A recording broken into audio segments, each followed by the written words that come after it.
டேஸ்ட்டாக ஒரு குழம்பு சாப்பிடுங்களா, இந்த சுண்டல் காலிஃப்ளவர் உருளைக்கிழங்கு குழம்ப ட்ரை பண்ணி பாருங்கள். இது சாப்பாடு, சப்பாத்தி, இட்லி, தோசை, பூரி எல்லாத்துக்குமே செம காம்பினேஷனாக இருக்கும். நான்வெஜ்ஜு செய்யாத சமயத்தெல்லாம் இந்த குழம்பு வச்சுட்டிங்கன்னா நிறைய காய் சுண்டல்லாம் போட்டு வைக்கிறதுனால செம டேஸ்ட்டாக இருக்கும். இதுக்கு நான் வந்து 3 தக்காளி எடுத்துகிட்டு பெரிய காலிஃப்ளவராக ஒன்று எடுத்துருக்கேங்க. பெரிய வெங்காயமாக இருந்தால் 3 சேர்த்துக்கோங்க. நான் இந்த சாம்பார் வெங்காயம்னு சொல்லுவாங்க இல்லைங்களா, பெரிய வெங்காயத்துலேயே சின்னதாக இருக்கும்ல, அது வந்து ஒரு 10 எடுத்திருக்கேன். சுண்டல் வந்து நான் வந்து ஃப்ரிட்ஜ்லேயே வந்து ஊற வச்சு வச்சுருவேங்க. அது வாரத்துக்கு வந்து நான் ஊற வச்சு வச்சுட்டோம்னா எனக்கு வந்து சரியாக இருக்கும். ஒரு வாரத்துக்கு தேவையான சுண்டல் மட்டும் நீங்கள் ஊற வச்சுக்கோங்க. ரொம்ப அதிக நாளும் வந்து ஊற வைக்க வேண்டாம். இப்போ சுண்டல் வந்து மஞ்சத்தூள், சீரகம் போட்டு 3 விசில் விட்டு எடுத்துக்கலாங்க. காலிஃப்ளவர்லாம் எடுத்து நல்லா வந்து பெரிய பெரிய துண்டாக வந்து கட் பண்ணிக்கணுங்க.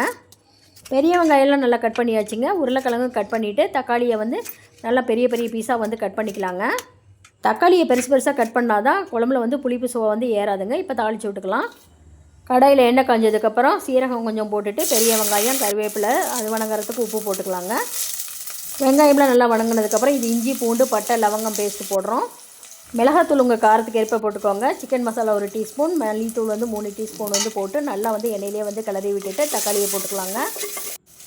தக்காளி எண்ணெயிலேயே நல்லா வணக்கினா தான் குழம்பு நல்லா வந்து டேஸ்ட்டாக இருக்குங்க. அதனால் நல்லா வந்து எண்ணெயில் நான் வணக்கி விட்டுக்கிறேன். இப்போ உருளைக்கிழங்கு சேர்த்து அதையும் நல்லா வந்து எண்ணெயில் வந்து வணக்கி விட்டுக்கலாங்க. உருளைக்கிழங்கு நல்லா வணங்கினதுக்கப்புறம் நல்லா வந்து சுடுதண்ணியில் போட்டு காலிஃப்ளவர் சுத்தம் பண்ணி வச்சுருக்கேங்க, அதை போட்டுக்கலாம். இப்போ இந்த எண்ணெயிலேயே காயெல்லாம் நல்லா வந்து கிளறி விடணுங்க. இப்போ மஞ்சத்தூள் கொஞ்சம் போட்டு தேவையான அளவு தண்ணி ஊற்றி நல்லா வந்து வேக விடணும். காயெல்லாம் அரை வேக்காடு வெந்துருச்சுங்க. இப்போ வந்து நம்ம வேக வச்ச சுண்டலை போட்டுக்கலாம். இப்போ நல்லா மூடி போட்டு நல்லா வந்து வேக விட்டுறலாங்க. இப்போ பாருங்கள் ஃப்ரெண்ட்ஸ், நல்லா வந்து காயெல்லாம் நல்லா வெந்துருச்சு. குழம்பு வந்து பாருங்கள் எல்லாம் ஒன்று கூடி வெந்துருச்சு. இப்போ சுண்டல் காலிஃப்ளவர் உருளைக்கிழங்கு குழம்பு ரெடி ஆகிடுச்சிங்க. பாருங்கள் ஃப்ரெண்ட்ஸ், காலிஃப்ளவர்லாம் எவ்வளோ நல்லா வெந்திருக்கு, உருளைக்கிழங்கு எல்லாமே நல்லா வெந்துருச்சு. இந்த குழம்பு வந்து டக்குன்னு வச்சிடலாங்க. செம்ம டேஸ்ட்டாக இருக்கும். கண்டிப்பாக நீங்களும் செஞ்சு பார்த்துட்டு எனக்கு எப்படி இருக்குன்னு கமெண்ட் செக்ஷனில் சொல்லுங்கள்.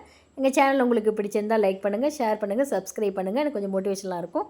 Thank you friends.